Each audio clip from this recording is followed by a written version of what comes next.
Welcome to D-Lab.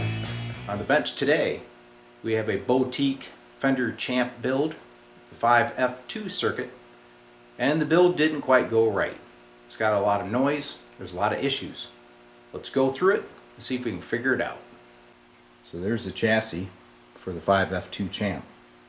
Chrome chassis with laser etched lettering. It's pretty nice and durable. Inside it's got the standard Fender eyelet board, point-to-point wired, with Michael-X tube sockets. First we'll cover some items that instantly got my attention, like wiring. Okay, you see your wires all here cobbled into one eyelet with a jumper coming out of it. Got a cap over here hanging off the board. You got a cliff jack here, which is your speaker output. The ground wire comes all the way across the board, down and swoops around. Okay, that's bad news for noise. Go over here to the 12AX7. Those blue wires are the cathode wires. Look how long they are. They're antennas just waiting for noise. Okay, we have a resistor here tacked onto a terminal board. Not sure what his purpose in life is yet. This tube socket, the output tube socket, has a jumper from pin 1 to ground. We're going to investigate why that is. Tubes, now this is a real item of concern. Got an EL34 output tube with a 5Y3 rectifier tube. The 5Y3 cannot provide proper current to that output tube. So here's the output transformer. It's a Hammond 125 ESE universal single-ended transformer. So you got a bunch of taps, and you can see that the unused ones are just kind of hanging here. But they used the yellow and black wire. Okay, that's for the speaker. Now I'm going to bring up the chart here so you can see this. If you use the yellow and black wire, that sets this thing up for approximately a 2.5 k ohm primary load into a 4 ohm speaker for the EL34. But in this case, the owner is using an 8 ohm speaker that was in the cabinet provided in the build. So that's a mismatch. So back to this tube socket wiring. I showed you that pin 1 was grounded. Well, that would be okay if this was a standard Champ circuit using the 6v6 because pin 1's not used. But if you elect to use the EL34, you'd actually want to strap pin 1 to 8, and then pin 8 would go through the cathode resistor to ground. So this is not wired correctly for the EL34 tube which is installed. So as I was going through the circuitry, I was like, hey, where is the resistor that should be going from this 1K over to this cap which feeds the preamp circuit? I thought, well, that's really odd. So I took a meter and went ahead and went from here to here. And there's about a 68K resistor there. And in the documentation that I was provided, that is the value that they used. So I was like, well, where's the resistor? So I took an inspection mirror and I looked down the edge of the board, which I can't show you, it's too hard to see. The resistor is sandwiched between the eyelet board and the cardboard insulator on the back. So unfortunately, you'll never be able to change that resistor without totally tearing this amp apart. So yep, I'm going to have to tear it apart and get the resistor out and put it on top where it belongs. So when I look at this kind of work, it seems to remind me of somebody that I dealt with years ago. It was the, oh no, it is the cobbler. What the heck, D-Lab? How come you always blame any butchering on me? How do you know it wasn't somebody else? Because I know your work, cobbler. Well, man, take a look in here, D-Lab. This looks great. I don't know what the heck you're talking about. You know what your problem is? It's all about perception with you, Mr. D-Lab. This is some high quality work. Well, I'll tell you what, cobbler.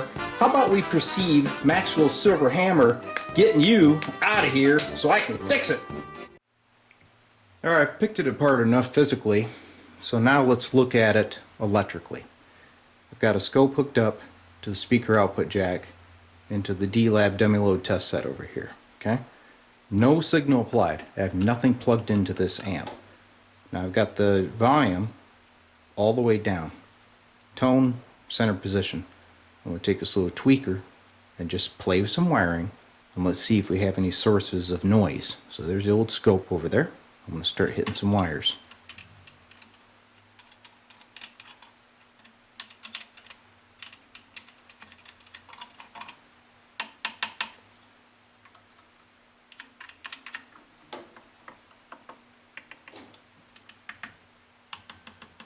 You can see a little bit of microphonic action on the 12AX7.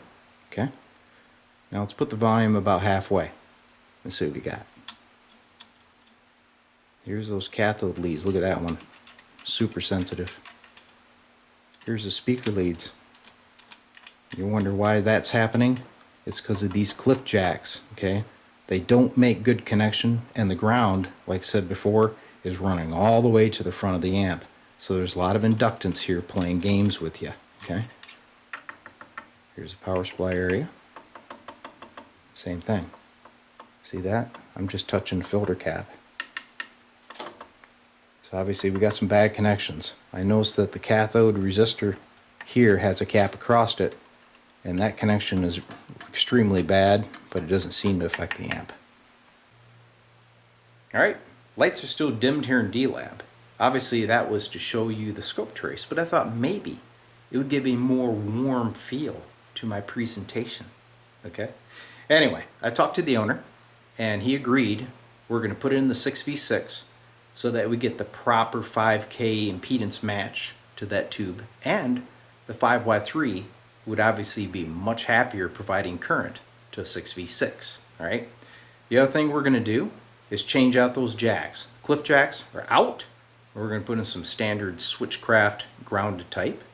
I'm going to clean up the wiring underside and get that baby working the way she should, and then we'll put it back on the scope and see how it looks. But first off, I'm going to put some audio through this thing. Let's look at the sine wave. So for this test, I have this little Viz audio generator going to the input jack, providing about 150 millivolt signal, and I'm monitoring the output with the scope across the dummy load that's built into my audio test set. Bring up the volume here. I'm not going to touch anything, but look at the sine wave. She's kind of doing this number, jumping up and down quite a bit. Don't know what's causing that. So I'm going to go over in here and poke around on that wiring that I was concerned about. There's that speaker jack. See how she jumps? Really making lousy connections in that speaker jack. So it's a good thing we're changing that out. Go down the board here into the power supply area. All in all, not bad. Clean sine wave. We just got to kind of do a little housekeeping here. Get things cleaned up. Plan of action. EL34 is coming out. 6v6 is going in so that we get the right impedance match to the output transformer. We're going to clean up this wiring. We're going to take care of bad solder connections. We're going to change these input jacks with grounded switchcraft type to do away with all these antennas for grounds. Okay?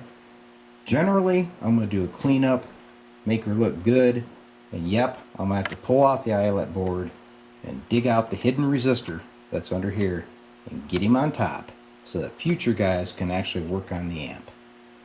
So the first step obviously is unplug the amp, and then we need to discharge the high voltage on the caps. You can see it's less than 12 volts, but still, let's take a little resistor and discharge it. Just like that. Now it's safe to work on. Okay, I've got the board loose. Let's see what we got under here. There he is, the mystery resistor, sitting underneath where you can't get to him. Let's yank it, put it on top where it belongs. So first phase of the repair is complete. We got the 6v6 installed. I brought that resistor up that was trapped between the boards. He's on top now. I installed the switchcraft jacks. I cleaned up some of this wiring to the 12AX7, and I removed the multiple ground runners that all went to a lug over here on the chassis, and now it has one ground going to this lug, grounding the power supply and everything down the path, which should help with noise. Alright, so as before, we're going to check the noise level with nothing attached. Okay, so I'm going to kill the lights. So you can see the scope over there. The volume's all the way down. Tone's about mid-range. And we're going to start touching these same wires that were a problem before, right? I'm not seeing anything on the scope. Looks pretty stable. Now, let's take a look at the audio. Same deal. Audio generator has an input 150 millivolts. There's our sine wave. Now remember before it was jumping up and down? That appears to be gone. So we can take a look in here. And when I beat on it, I can still get some action there, and I believe it's this 12AX7. You see that? He's got to come out. Okay, I've swapped out the 12AX7 now with a Savtech 12AX7 LPS. It's a long plate tube. I've had great luck with these tubes. Let's take a look at her. You see the sine wave? Tap on it. No more jumpy jump. Audio test set here, showing all kinds of power out. I think we're almost there.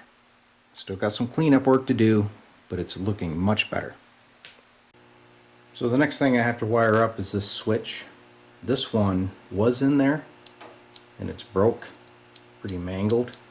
This is a tone select switch. It actually toggles in either a 0.68 microfarad cap like a Marshall or a 25 microfarad like a Fender, and then center position is off. So let's get that in there. So I have the boost switch installed.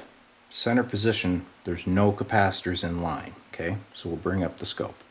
You see the amplitude. I'm going to go to this lower cap. That's the 0.68 microfarad. Then we'll go to the upper, which is the 25 microfarad. You can see big differences in gain of your preamp when you switch them in.